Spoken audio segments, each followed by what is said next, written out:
예수 사역에 대한 오해 혹은 복음 사역에 대한 오해라고 하는 지하에서 오늘 말씀을 우리 함께 나누도록 하겠습니다. 예수님께서 집에 들어가시니까 사람들이 막 몰려들기 시작합니다. 이제는 아예 대놓고 사람들이 몰려 들어오기 때문에 예수님께서 지금 이런 사역을 하고 계신다 하는 그런 생각들이 거기 몰려오는 사람들에게는 지배적으로 자리하고 있었습니다. 귀신을 쫓아내고 병을 고쳐주고 그리고 하늘의 새 교훈을 말씀하시는 게 이 백성들에게는 너무너무 좋고 또 희망이 생겼어요. 내 병이 나을 수 있겠다. 우리의 삶의 변화가 일어날 수 있겠다. 이런 간절한 기대와 소망을 가지고 예수님에게 몰려드는데 그 몰려들매 형편이 어떤 정도였냐. 거기 보니까 식사할 겨를도 없이 그랬어요. 식사할 겨를도 주지 않았다. 그러니까 예수님께서 이렇게 식사를 걸어야만 할 정도로 사람들이 너무 많이 밀려오는 겁니다. 사역을 하다가 잠시 기다려라. 나 밥 좀 먹고 하겠다. 이럴 만한 입장이 아니었던 것이죠. 식사할 겨를이 없다라고 하는 이 말을 통해서 저는 두 가지 생각이 들었습니다. 첫째는 이 몰려든 사람들이 얼마나 극성맞은지 예수님의 형편은 조금 더 생각하지 않고 예수님께 식사할 그러한 틈을 주지 않고 그저 자기들의 사정만 아뢰고 자기들의 병을 고쳐달라고 그냥 혹이라도 사역이 그쳐질까봐 오늘 여기서 끝나는 거 아니야? 이런 생각을 하면서 모든 사람들이 그냥 정신없이 몰려들었겠다 하는 생각이 듭니다. 근데 저는 그게 나쁘다고만 생각이 들지 않는 것은 그런 마음을 가지고 있어야 병고침도 받고 나음을 얻을 수 있는 것 아닌가 하는 생각을 해봅니다. 예수님이 능하신 분이니까 다 알겠지. 내가 이렇게 구석에 처박혀 있어도 예수님은 나를 고쳐주실 거야. 이건 대단한 믿음이던가 아니면 예수님 그 사역에 대한 간절함이 없는 거라고 생각할 수도 있기 때문에 그렇습니다. 이런 몰려드는 사람들이 이와 같이 이런 간절함과 기대를 가지고 몰려드니까 예수님께서 식사하는 것도 이렇게 놔두고 그냥 그들에게 집중할 수밖에 없었던 것은 아닐까 하는 생각을 하게 되는 겁니다. 또 한 가지 오늘 본문 말씀에 보면 식사할 겨를이 없었다 하는 그런 표현이 영어 성경에 보면 그와 그의 제자들이 식사할 겨를이 없었다 이렇게 표현되고 있습니다. 이런 걸 보면 예수님 곁에서 이 제자들이 이제 적극적으로 나서서 예수님을 돕고 있다. 예수님 사역에 동참하고 있다라고 하는 생각을 할 수 있습니다. 우리가 예수님께서 그 제자들을 12명 특별히 선발을 하고 난 이후에 곧바로 맞이한 사역이니까 이때부터는 제자들이 12제자들이 이젠 그 제자 의식을 가지고 이 사역에 동참하고 있는 그런 모습이라고 생각을 할 수가 있습니다. 과연 예수님의 제자들이 무슨 사역을 할 수 있었을까? 예수님이 말씀을 전할 때 그것을 해석해 줄 수 있었을까? 아니면 병을 고치는데 그 병 고침에 제자들이 함께 동참할 수가 있었을까? 귀신을 내어 쫓는 일에 이 제자들이 능력을 행사하며 귀신을 내쫓을 수 있었을까? 지금은 그런 단계도 아닙니다. 근데 우리 주님께서 식사할 겨를 없이 이런 사역을 하면서 그 곁에서 하다못해 물수건이라도 들고 서 있는 그 제자들을 바라보며 얼마나 흐뭇해했을까. 이 메시아 사역을 감당해 가는 동안 내가 선발한 제자들이 자기 위치에서 나와 함께 식사도 못하고 예수님과 함께 움직이고 있다고 하는 이 사실을 우리 주님은 얼마나 대견스럽게 여기며 기뻐했을까 하는 그런 마음이 제 마음속에 파고들었습니다. 우리는 주님께서 나를 선택하시고 나를 세우시면 굉장한 일을 할 것이라고 하는 그런 생각을 하기 쉽습니다.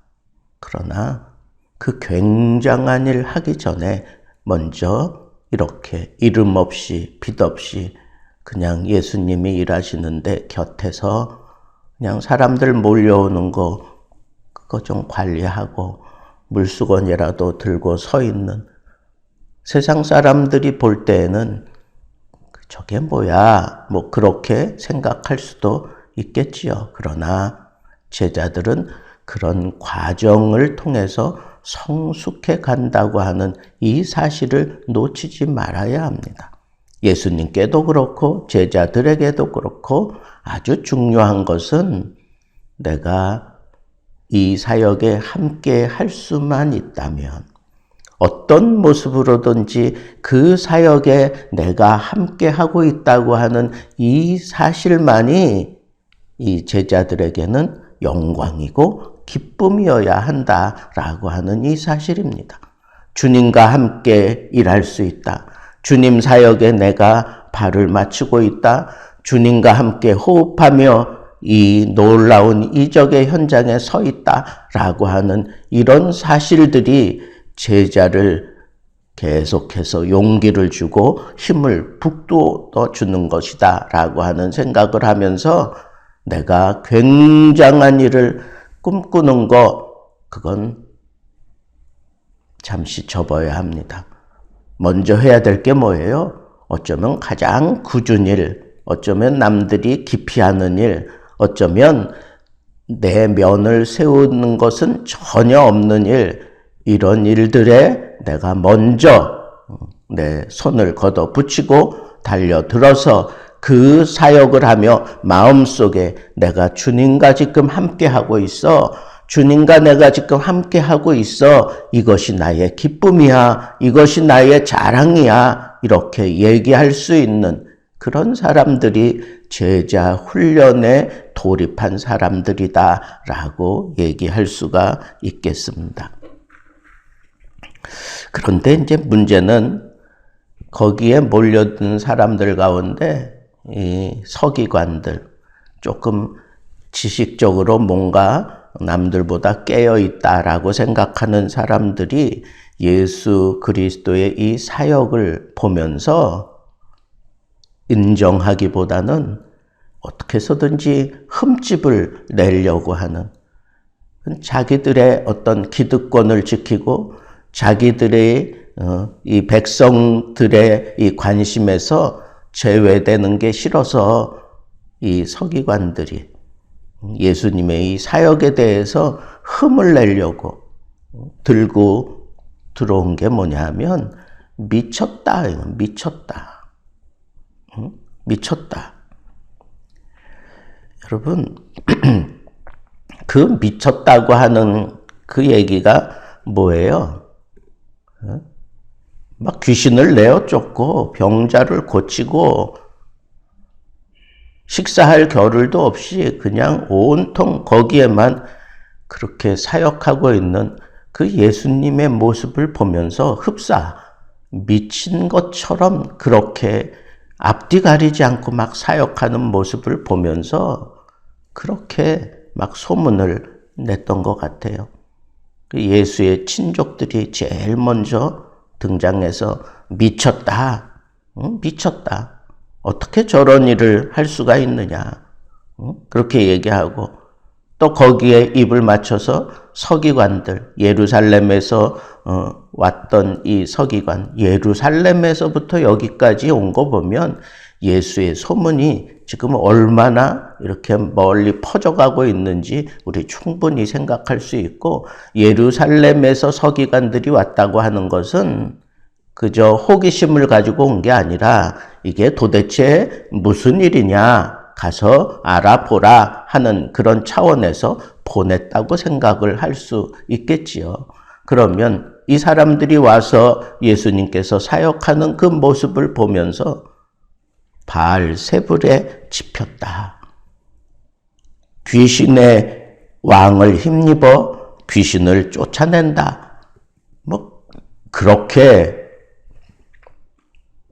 호도하고 있는 겁니다. 말도 안 되는 소리를 지금 하고 있는 거죠.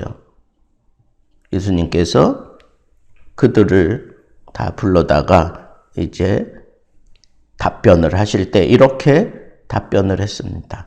사탄이 어찌 사탄을 쫓아낼 수 있느냐? 내가 바알세불의 그 힘을 가지고 귀신들을 쫓아낸다고 하는데 사탄이 어찌 사탄을 쫓아내느냐? 그렇게 하면 제대로 설 수 있겠느냐?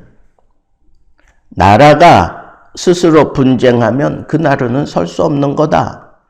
가정이 스스로 분쟁하면 그 가정도 설 수 없는 거다. 만일 사탄이 자기를 거슬러 일어나 분쟁하면 이 사탄의 왕국은 그냥 스스로 무너지고 망하는 거다. 그렇게 얘기를 하면서 반박을 하는 겁니다. 그 사람들이 주장하는 자기들이 할 수 없는 일, 자기들이 볼 때에는 이 영적으로 이 굉장한 일을 해나가는 것, 이것을 인정하기 싫은 거예요.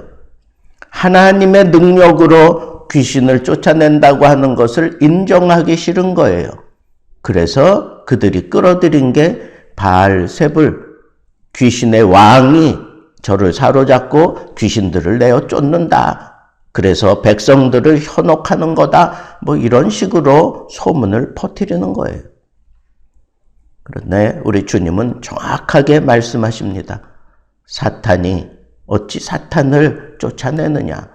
그러면 스스로 망하는 꼴이 되는 거 아니냐? 그렇게 얘기하면서 예수님 사역에 대한 이 분명한 핵심을 그 다음에 이렇게 얘기하고 있습니다.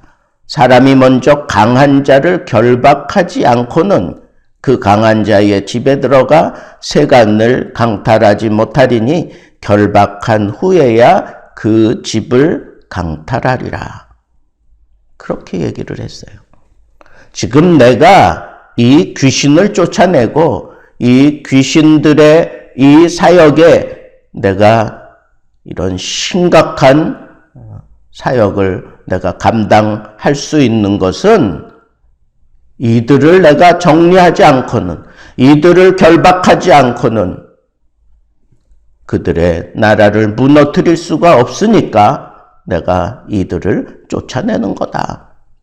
귀신이 들려서 쫓아내는 게 아니라 이 강력한 이 귀신들의 이 모든 권세를 다 쫓아내야 비로소 이 메시아 사역, 궁극적인 하나님 나라를 세우는 일이 완성되기 때문에 그러는 것이다 라고 얘기를 하면서 아주 강력한 말씀으로 더 이상 내 사역에 대한 오해를 불러일으키는 그런 소문을 내지 말라고 하는 차원에서 예수님께서 이렇게 도장을 찍었습니다. 누구든지 성령을 모독하는 자는 영원히 사하심을 얻지 못하고 영원한 죄가 되느니라. 예수님의 이 사역에 대해서 함부로 자기 마음대로, 자기 생각대로, 자기들의 이권을 생각하며 폄하하거나 아니면 호도하거나 예수님의 사역에 대해서 이렇게 잘못된 그런 소문을 내는 자들은 성령의 그 사역을 맡겠다고 저지하는 꼴이 되는데, 사람이 다른 모든 죄는 사함받을 수 있어도 성령을 모독하는 죄는 사함을 받을 수 없다라고 그렇게 아주 강력하게 예수님께서 대처하고 있는 것을 볼 수가 있습니다. 예수님께서 이렇게 초강수를 드는 이유가 무엇이겠습니까? 예루살렘에서부터 서기관들이 파견되어 나와서 이런 평가를 내리는 것에 대해서 예수님께서 아주 강력하게 대처하고 있는 것을 우리는 생각해 볼 수 있고, 특별히 예수 사역에 대한 이 인간들의 욕심과 그리고 질투와 그리고 폄하하는 이런 일들이 성령을 모독하는 결과를 가져온다고 하는 이 사실을 생각하면서 우리가 이 복음을 전할 때 성령이 함께 하신다고 하는 그런 메시지도 담겨져 있지만, 이 성령의 역사를 모독하고 성령의 역사를 거부하는, 그래서 성령이 하시는 그 모든 일에 이런 악행을 저지르는 그 죄에 대해서는 하나님께서 절대로 좌시하지 않는다라고 하는 이 사실도 우리는 생각해 볼 수 있습니다. 우리 주님의 이 메시아 사역, 이것은 정말 천국에 대한 사역임과 동시에 성령이 함께하는 사역이고, 그리고 하나님 나라를 확장해가는 사역임을 분명히 여기서 깨닫게 해 줌과 동시에 그의 제자들이 그 사역에 지금은 아주 미미한 모습이지만 함께하고 있다고 하는 이 사실을 통해서, 하나님, 나에게도 주님 곁에서 이렇게 사역할 수만 있다면, 그것이 큰 일이든 작은 일이든 주님 나를 부르셨으니 나는 주님 곁에서 주님 사역의 포조를 마치며 이 사역의 시작을 내가 하나님 앞에 첫 걸음을 떼겠습니다 하는 이런 마음을 가지고 우리가 예수님의 제자로 부름을 받은 사람의 그런 첫 발을 한번 생각해 보면서, 과연 나는 예수님의 제자로서 이 사역을 어디까지 감당하고 있는가 하는 그런 깊은 깨달음이 있는 그런 아침이 되어서, 우리 이 복음의 능력이, 이 사역이 얼마나 대단한가를 우리 마음에 담고, 그런 굉장한 하나님 나라의 일에 나를 제자로 불러주신 그 주님 앞에 우리가 죽도록 충성하겠노라고 고백하는 아침이 된다면 우리 주님께서 참 흐뭇해하시고 기뻐하시리라 믿어 의심치 않습니다.